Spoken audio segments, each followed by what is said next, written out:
Hello friends, welcome to your YouTube channel Science with Devesh. This is Devesh Kumar, your friend, your teacher, your guide, and in this channel we are discussing the science of different classes. But in this series we are discussing the science of class 8th. We have already done first two chapters quite easily and in a very interesting way. They don't bore you in any of the way, so go and watch them and then come to this chapter. ठीक है ना? In the last video we have revised or we have discussed that what synthetic fibers are, how they are prepared, how they are different from natural fibers, why they are called artificial fibers or why they are called man-made fibers. We also have discussed about two of the synthetic fibers named as nylon and rayon. Today we are going to discuss about some more synthetic fibers and the characteristics of synthetic fibers. अभी तक आपको ये पता चल गया होगा कि हम सिंथेटिक फाइबर्स को नेचुरल फाइबर्स की जगह क्यों यूज़ करते हैं, ठीक है ना। तो नाइलन का हमने एग्जांपल देखा था कि उसका हम पैराशूट बनाने में यूज़ करते हैं, जो क्लाइंबिंग रोप्स होती है उनको बनाने में यूज़ करते हैं because they are stronger than steel, और उसके लिए हमने एक एक्सपेरिमेंट भी किया था। आज जिन सिंथेटिक फाइबर्स के बारे में हम बात करने वाले हैं वो हैं पॉलिएस्टर एंड एक्रिलिक, ठीक है ना। ठीक है, पॉलिएस्टर बेटा एक और सिंथेटिक फाइबर है। ये जो फाइबर है ना ये कभी भी रिंकल्ड नहीं होता, ठीक है ना। इट रिमेन्स क्वाइट क्रिस्पी, ठीक है ना। It never wrinkled easily. Wrinkled मतलब जैसे आपने अपनी शर्ट को वॉश किया, वॉश करने के बाद उसको पहनने से पहले आपको उसे आयरन करना पड़ता है, प्रेस करना पड़ता है। But if you are using polyester clothes then it is not required, ठीक है ना। Because after washing, even after washing they does not wrinkled easily, ठीक है ना। तो ये इसकी कुछ कैरेक्टरिस्टिक्स हैं। इसको वॉश करना बहुत इजी होता है, ठीक है। अच्छा, ये ड्रेसेस बनाने के लिए बहुत सूटेबल है, बहुत लार्ज स्केल पे इसका यूज़ किया जाता है। हम भी जो पॉलिएस्टर की शर्ट्स डालते हैं और अदर ड्रेसेस डालते हैं, ठीक है ना, आपको पता भी नहीं होगा कि ये पॉलिएस्टर की है और आप उसका यूज़ कर रहे होंगे। आप अपने कपड़े देखिए, उन कपड़ों में से अगर कोई क्लॉथ ऐसा है जो ईजीली रिंकल्ड नहीं होता, ईजी टू वॉश होता है, तो वो पॉलिएस्टर है, ठीक है ना। अब पॉलिएस्टर की आगे बहुत सारी कैटेगरीज़ हैं, जिनमें से एक कैटेगरी है टेरिलिन, ठीक है ना। अब टेरिलिन की क्या ख़ास बात है, इसको आप बहुत फाइन फाइबर्स में वोवन कर सकते हो। जैसे गोल्ड होता है ना बेटा, गोल्ड हमारा एकमात्र ऐसा मटेरियल है, ऐसा मेटल है जिसको आप बहुत थिन वायर्स में मोल्ड कर सकते हो। बाकी सारी वायर को उतना थिन आप नहीं कर सकते, वो ब्रेक हो जाएंगी, लेकिन गोल्ड को आप थिनेस्ट बहुत थिन वायर्स में उसको आप मोल्ड कर सकते हो।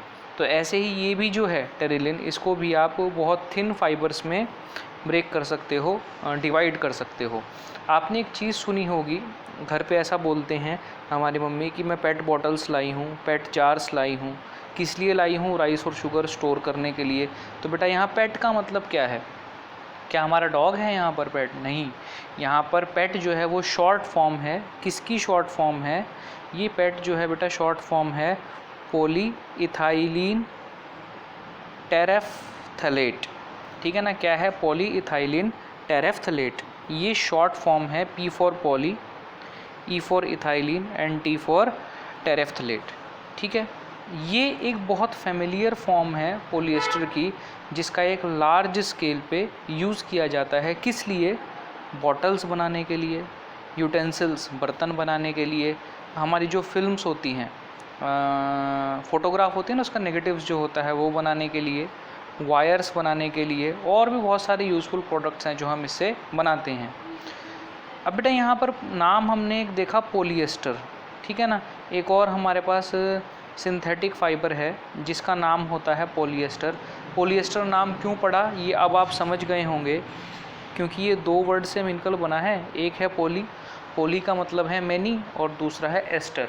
एस्टर बेटा एक केमिकल होता है, एक केमिकल कंपाउंड होता है, एक प्रोडक्ट होता है।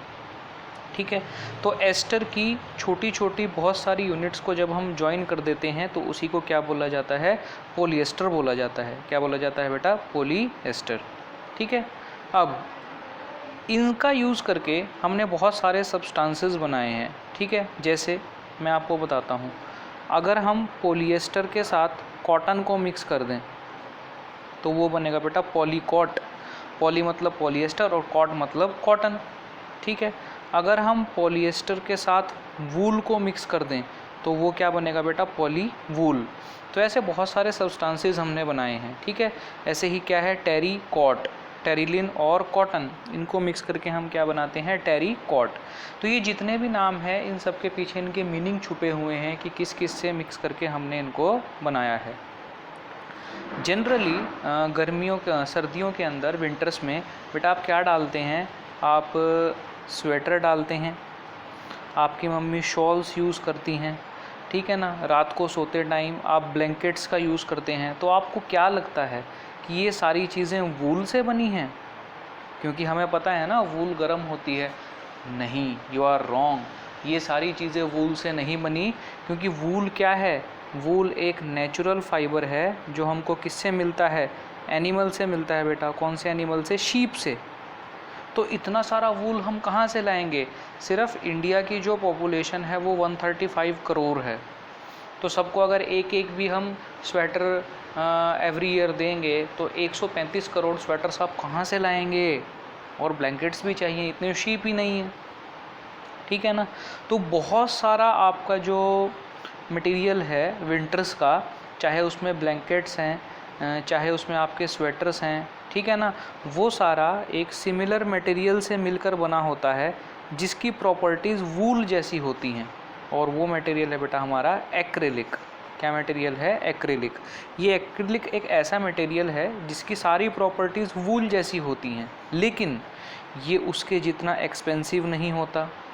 ठीक है ना। ये हमें ईज़िली अवेलेबल होता है। ठीक है। इसीलिए एक्रिलिक से बने जो कपड़े होते हैं वो बहुत चीप होते हैं, सस्ते होते हैं एज़ कम्पेयर टू वूल। ठीक है। फिर इसमें हमारे पास बहुत सारी वैरायटी होती है कलर्स की। ठीक है, समझ में आई बात? तो इसीलिए हमारे मोस्ट ऑफ द क्लोथ्स जो हैं वो विंटर में वो किससे बने होते हैं? एक्रिलिक से। किससे बने होते हैं बेटा? एक्रिलिक से। ठीक है। तो इसीलिए हम सिंथेटिक फाइबर्स का यूज़ करते हैं, क्योंकि बेटा एक तो ड्यूरेबल हैं, लॉन्ग लास्टिंग है, जल्दी ख़राब नहीं होते, अफोर्डेबल हैं, सस्ते हैं, सभी की रेंज में आते हैं। वूलन क्लोथ्स अगर आप देखने जाओगे ना बेटा, हर कोई नहीं खरीद सकता, हर एक बंदा उनको अफोर्ड नहीं कर सकता। लेकिन सिंथेटिक क्लॉथ्स अगर की अगर हम बात करें तो वो एवरीबडी कैन बाय इट। ठीक है ना, वो उनकी रेंज में आ जाता है। समझ में आई बात? आपने एक एक्टिविटी परफॉर्म करी होगी बेटा 7th क्लास के अंदर। ठीक है, आपने बर्निंग करी होगी। ठीक है, किसकी बर्निंग करी होगी आपने? नेचुरल और सिंथेटिक फाइबर्स की। तो आप एक बात जानते होंगे कि जो नेचुरल फाइबर्स होते हैं और जो सिंथेटिक फाइबर्स होते हैं, इनकी बर्निंग में क्या फ़र्क है? सिंथेटिक फाइबर्स को जब हम बर्न करते हैं तो बेटा वो मेल्ट हो जाते हैं। क्या हो जाते हैं? मेल्ट हो जाते हैं। ये एक डिसएडवांटेज है सिंथेटिक जो फैब्रिक्स होते हैं, सिंथेटिक जो क्लोथ्स होते हैं उनका। क्योंकि बाई चांस आप ऐसा मानो कि आपने कोई सिंथेटिक क्लोथ डाला हुआ है और भगवान ना करे अगर वो फायर कैच कर जाए, अगर उसमें आग लग जाए तो क्या होगा बेटा? वो मेल्ट हो जाएगा और आपकी जो बॉडी है उस पर चिपक जाएगा। ये एक बहुत डेंजरस सिचुएशन है। ठीक है ना। इसीलिए हमें ऐसा एडवाइस किया जाता है कि हमें जो सिंथेटिक क्लॉथ्स है वो किचन में और लेबॉर्ट्री में नहीं डालने चाहिए, because they catch fire easily and they melts on heating, and if they melts on your body they will stick to your body and that is a very dangerous situation. ठीक है बेटा। so synthetic fibers are not advised to wear in kitchen, ये आपको याद रखना है। ठीक है। जितने भी सिंथेटिक फाइबर्स हम प्रिपेयर करते हैं उनको प्रिपेयर करने के लिए जो पेट्रोल होता है ना बेटा, तो पेट्रोलियम के कुछ प्रोडक्ट्स होते हैं। आपने सिर्फ पेट्रोल सुना होगा, लेकिन सी से, ओशन से हमें कुछ फॉसिल्स मिलते हैं जिनसे हम क्रूड ऑयल वो होता है बेटा हमारे पास, ठीक है। तो उससे हम अलग अलग चीज़ें निकालते हैं, उससे हम पेट्रोलियम भी निकालते हैं, उससे हम आपका इंजन ऑयल भी निकालते हैं, उसमें से हम डीजल भी निकालते हैं, उसमें से हम कैरोसिन ऑयल भी निकालते हैं, ठीक है। तो उसके कुछ प्रोडक्ट्स जो हैं वो सिंथेटिक फाइबर्स बनाने में यूज़ होते हैं। उन प्रोडक्ट्स को कहा जाता है बेटा पेट्रोकेमिकल्स। क्यों? क्योंकि पेट्रोलियम प्रोडक्ट से मिले हैं और वो केमिकल्स हैं, इसीलिए उनका नाम क्या है, पेट्रोकेमिकल्स। तो अगर मैं आपसे पूछूं कि किस रॉ मटेरियल का हम यूज़ करते हैं सिंथेटिक फाइबर्स को प्रिपेयर करने के लिए, what do you answer me बेटा?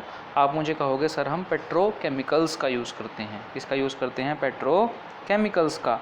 अंडरस्टूड? ठीक है। अब ये जो सिंथेटिक फाइबर्स हमने देखे बड़े यूज़फुल हैं, है ना यूज़फुल, हमने देखा, हाँ।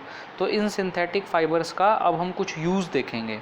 इनकी कैरेक्टरिस्टिक्स क्या है, इनकी विशेषताएं क्या हैं, इनकी यूनिकनेस क्या है, ठीक है। सबसे पहले तो बेटा इसकी जो यूनिक बात है, ये बहुत पॉपुलर है ड्रेस मटेरियल बनाने के लिए, ठीक है, ड्रेसेस बनाने के लिए, ठीक है। दूसरी बात, ये बहुत जल्दी सूख जाते हैं, they will not take much more time to dry up, ठीक है। whereas other clothes which are made from natural fibers will take more time to dry up, ठीक है। then they are durable, long lasting, काफ़ी लंबे समय तक चलते हैं। they are less expensive, the most important property, 135 crore की पॉपुलेशन में हर एक बंदा 2000 रुपये की जैकेट अफोर्ड नहीं कर सकता बेटा, इसीलिए they need less expensive clothes which will save them from winter as well as they are affordable to their pockets, ठीक है। अच्छा, रेडिली अवेलेबल होते हैं। अभी क्या है, अगर आप वूलन क्लोथ्स देखोगे तो पहले शीप से उसके जो हेयर्स हैं वो लिए जाएंगे, उसको वूल में कन्वर्ट किया जाएगा, फिर वो इन किया जाएगा, बहुत लंबी प्रोसेस है। Where synthetic clothes are available very easily. तो इन पॉइंट्स को आपने नोट डाउन करना है कि what are the important characteristics of synthetic fibres. आप एक एक्सपेरिमेंट भी कर सकते हैं छोटा सा। आप 2 पीसेस लीजिए क्लोथ के, ठीक है ना बेटा। एक पीस तो आप लेंगे किसका, किसी भी नेचुरल फाइबर से बने क्लोथ का, जैसे कि आपने कॉटन का ले लिया, ठीक है बेटा। और एक पीस तो आपने किसका लिया, नेचुरल फाइबर का, और दूसरा पीस आपको लेना है सिंथेटिक फाइबर का। बट आपको याद क्या रखना है, दोनों जो पीसेस आप लेंगे वो सेम साइज़ के होने चाहिए, ठीक है ना, बिल्कुल सेम साइज़ के। अब क्या कीजिए, इनको आप डिप कर दीजिए, किस में, वाटर में। वाटर में मग 1-2 मग लीजिए, दोनों आप चाहे तो 5-5 लीटर के मग ले लीजिए और दोनों में 5 लीटर पानी फुल कर दीजिए। दोनों को आप उसमें, दोनों क्लोथ्स को उन मग में डाल दीजिए, ठीक है। डालने के बाद पहले तो ये देखिए कि कौन सा मटेरियल है जो, तो बेटा आपने क्या देखा, किसने ज़्यादा वाटर सोक किया था, ये हमको देखना है एक। और दूसरा, उसको ना थोड़ी देर के बाद वहाँ से निकाल के उसको सनलाइट में डाल दीजिए, ठीक है ना, जैसे हम कपड़े सुखाते हैं इस टाइप से। तो आप देखिएगा भाई कौन सा क्लॉथ जो है वो इजीली या क्विकली जल्दी सूख जाता है, ड्राई अप हो जाता है, ठीक है। तो आपको थोड़ा एक्टिविटी के बारे में पता चल जाएगा। आप खुद भी ये प्रैक्टिकल कर सकते हैं भाई कौन सा क्लॉथ जो है उसकी कैसी कैसी प्रॉपर्टीज़ हैं, क्या क्या कैरेक्टरिस्टिक्स हैं, ठीक है। तो क्लॉथ जब सिलेक्ट करना होगा तो आप अपने मम्मी पापा से भी पूछ सकते हैं कि मम्मी पापा अभी इनमें सिंथेटिक क्लॉथ कौन सा है और नेचुरल क्लॉथ कौन सा है, ठीक है बेटा। The next time we meet we will discuss about plastics, a most usable product in our daily life and most dangerous product for our environment. We will discuss about it. So if you like the video, beta hit the like button. बहुत सारे ऐसे students हैं जो video देखते ज़रूर हैं but they never like the video. I think they do not like it very much, so I will try to improve it. But if you don't like the video, so comment in the comment section that what do you want me to improve in the video, ठीक है ना बेटा। So hit the like button, share it with your friends and comment in the comment section if you like anything about the video, or if you have any suggestions to make improvement to my videos. So we will meet in the next video and we will discuss plastics. Thank you very much.